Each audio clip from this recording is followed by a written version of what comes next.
小金牛。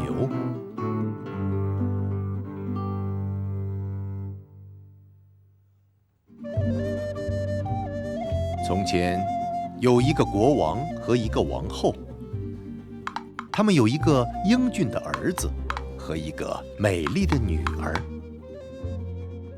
有一天，国王说：“儿子，你选一个姑娘结婚吧，我已经老了，你来接手管理国家吧。女儿，你也挑一个小伙子结婚吧。”王子说：“父王，我不要任何人，这个国家里适合我的姑娘还没出生呢。”公主也说：“父王，我不想结婚，这个国家里没有适合我的王子。”国王听了很生气：“你们都给我滚出去！我不想看到你们，你们太挑剔了。”于是，王子和公主一起出发去见世面。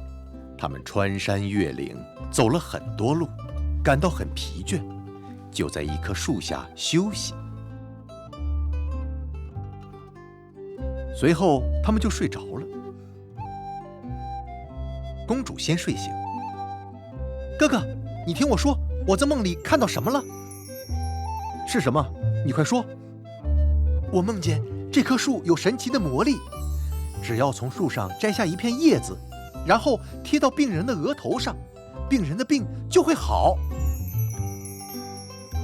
还有，离这儿不远有一条小溪，只要喝了溪水，快要死的人都会活过来。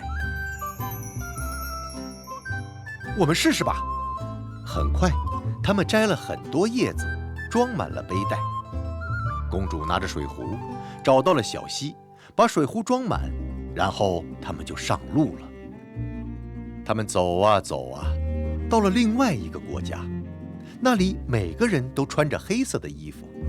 奶奶，为什么这个国家那么哀伤呢？哎，小伙子，因为谁都治不好我们王子的病。于是王子对公主说：“走，我们去给他治病。”他们穿上了医生的长袍，去了国王那里。国王听到他们能治病，太高兴了，赶快请他们进去。公主走到王子那里，把摘来的树叶贴在了王子的额头上。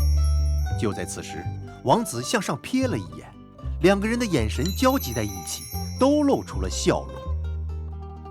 公主的哥哥走了过去，给王子喝了溪水，王子马上坐了起来，他变得比平时健康100倍。我不会放你走的，我不管你是谁，我都要娶你为妻。国王听了很高兴，同意了他们的婚事。这时，公主的哥哥说：“妹妹，恭喜你，你找到了你的伴侣，现在我也要去找我自己的了。”于是他又上路了。走着走着，他听到了一阵很响的鼓声，有人在宣布，谁能够猜对公主左腋下面的胎记是什么样的，公主就嫁给谁。王公贵族们纷纷应征，但没人能猜对。王子四处踱步，想猜出这个谜。这时，有个铁匠望出窗口，对他说：“你这是要去哪里呀？”“我刚才听到鼓声，我也想猜猜公主左腋下的胎记是什么样子的。”“猜这个简单，我有很多金子，我可以用黄金打一头小金牛，然后有人躲在里面，我带到集市上，如果公主喜欢，他们就会买回去，这样藏在里面的人就能知道公主左腋下的胎记是什么样的了。”“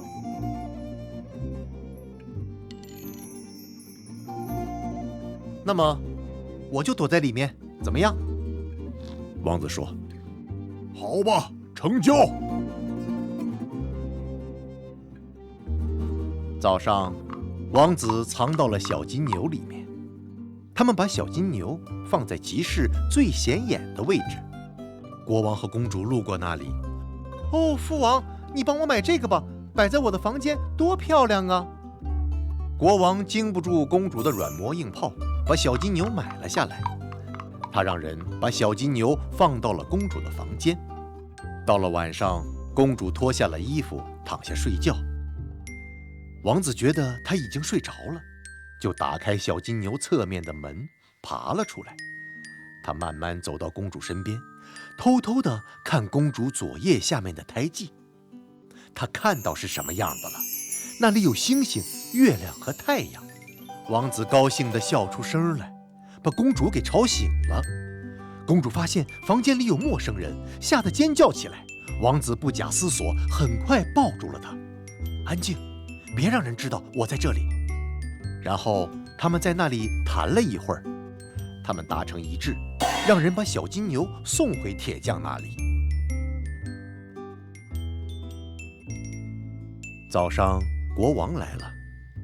哎呀，父王，我不小心把小金牛的一只耳朵弄断了，现在该把它送回去，让他们再帮我装上去。小金牛被送了回去，铁匠打开小金牛侧面的门，王子爬了出来。下午，王子去了国王那里。陛下，请给我3天的时间思考，一直到我猜出来为止。然后，王子假装在那里思考。第3天到了，公主都等不及了。国王说：“你猜出来了吗？”国王陛下，公主左腋下面有太阳、月亮和星星。你猜对了，现在我的女儿和王国全都属于你的了。于是，他们举办了盛大的婚宴。他们邀请了妹妹一家子，也没有忘记邀请父母。大家都很高兴。婚宴持续了1个星期，如果他们不厌烦的话，可能会一直延长到今天。